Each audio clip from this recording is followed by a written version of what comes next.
Since 1842, there have been more than 2,000 tropical storms or hurricanes reported in the Atlantic basin, but roughly 150 of those have been in November. Something impossible was hiding inside the deadliest storm ever recorded on the Great Lakes, and when scientists finally extracted its true structure, their reactions were not relief, but fear, because this was never supposed to exist. Instruments designed to measure wind, pressure, and electrical discharge began showing patterns that should not appear in natural systems. Patterns that looked deliberate. Patterns that looked ancient. For decades, the official explanation was simple: a rare atmospheric anomaly, a tragic convergence of pressure gradients and thermal instability. But behind sealed laboratory doors, analysts whispered a different conclusion. They discovered timing intervals buried inside the storm's formation.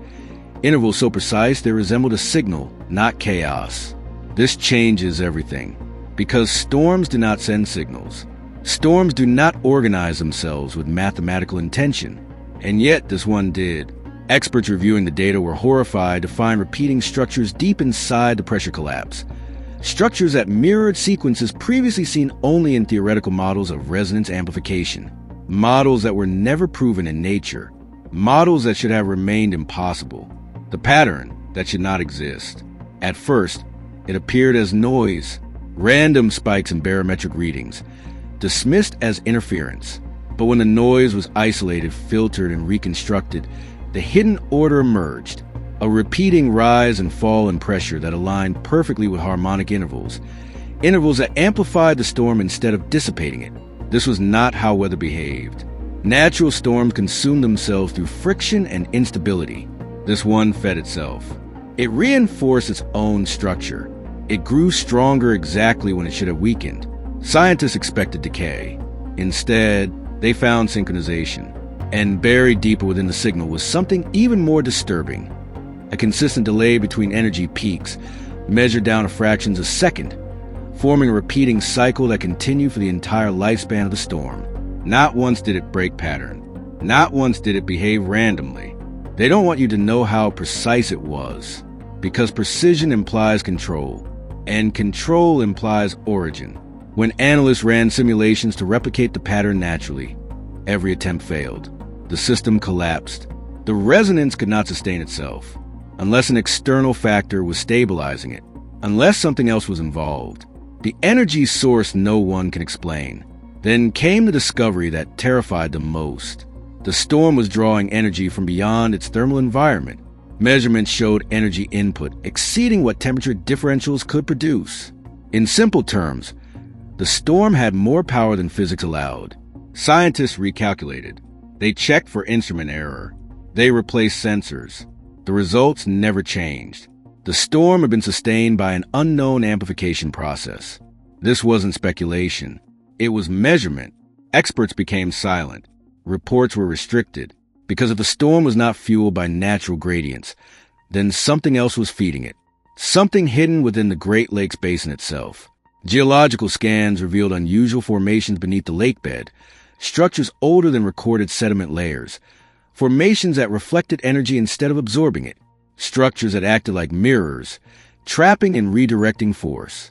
This was never made public, because it raised a question no one could answer.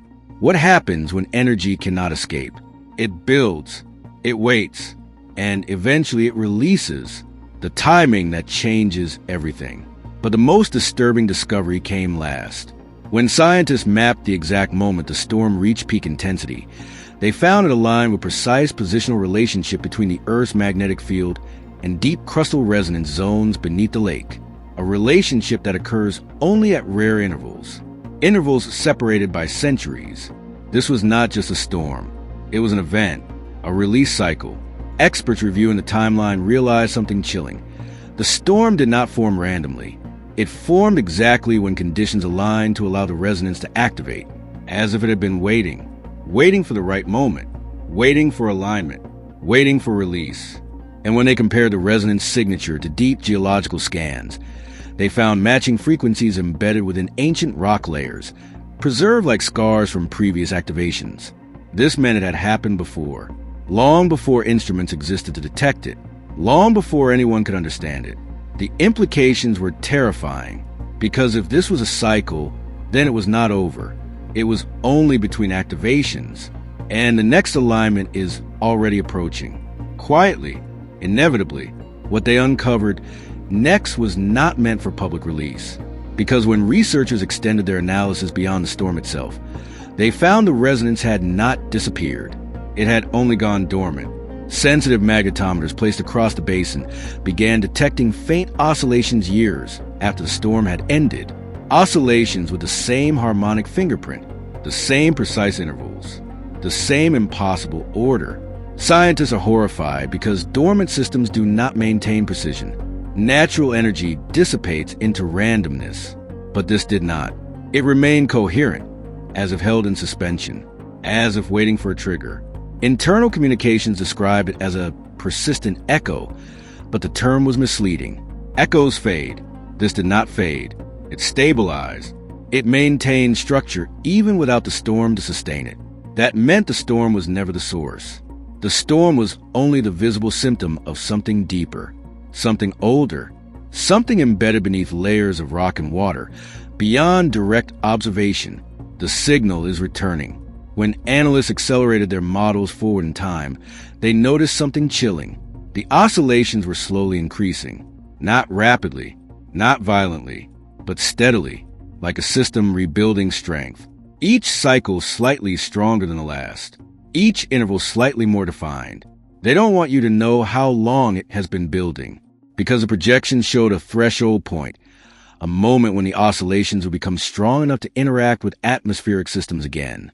Not randomly, predictably, inevitably. This changes everything because it proves the original storm was not an isolated event. It was a phase, a release in a much longer cycle. Researchers compared the oscillation growth curve to resonance models used in controlled energy chambers. The similarity was exact. Identical progression, identical amplification pattern, except no chamber existed here. No containment system, only open environment. Only the silent basin above it, which meant nothing was preventing the next release. Nothing was slowing it down. The hidden structure below. Further scans revealed density anomalies beneath the deepest layers. Regions where seismic waves bent unnaturally, as if passing to material not consistent with surrounding rock. This was not void. This was not fracture. This was structure. Experts reviewing the data became silent, because the geometry suggested symmetry. Symmetry that served no geological purpose.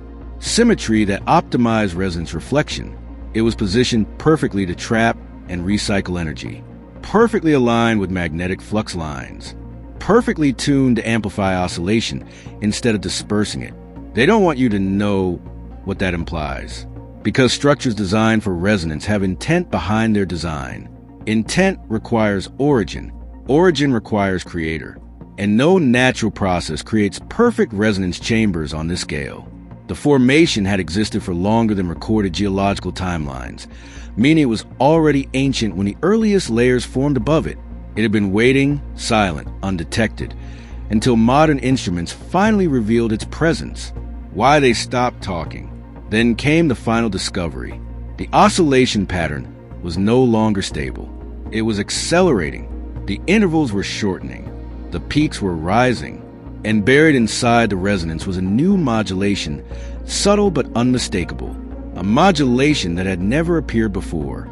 Analysts described it as phase correction, a self-adjustment process that increased efficiency.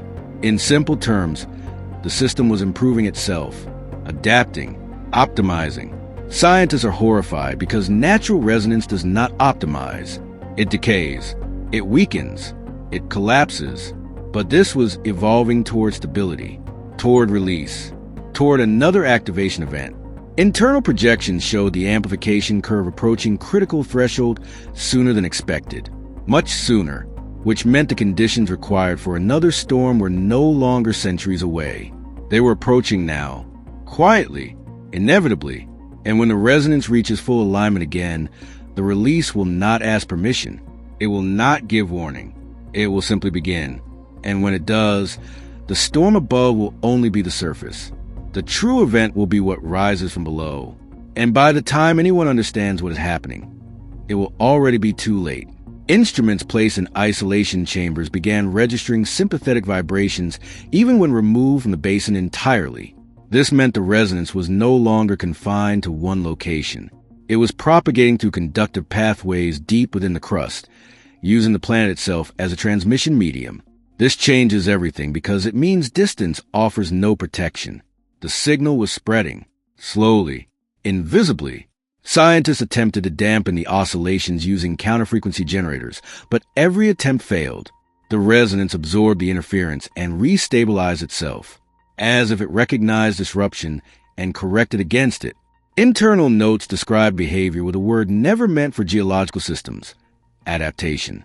They don't want you to know how quickly it learned, because each attempt to suppress it only made the pattern cleaner, stronger, more efficient. It was refining itself in response to observation. And then, without explanation, several monitoring stations recorded synchronized spikes at the exact same microsecond, despite being separated by massive distances. This proved the system was not reacting locally. It was reacting as a single unified structure, a structure that existed beyond visible form, beyond direct reach, beyond control. Analysts realized a terrifying truth.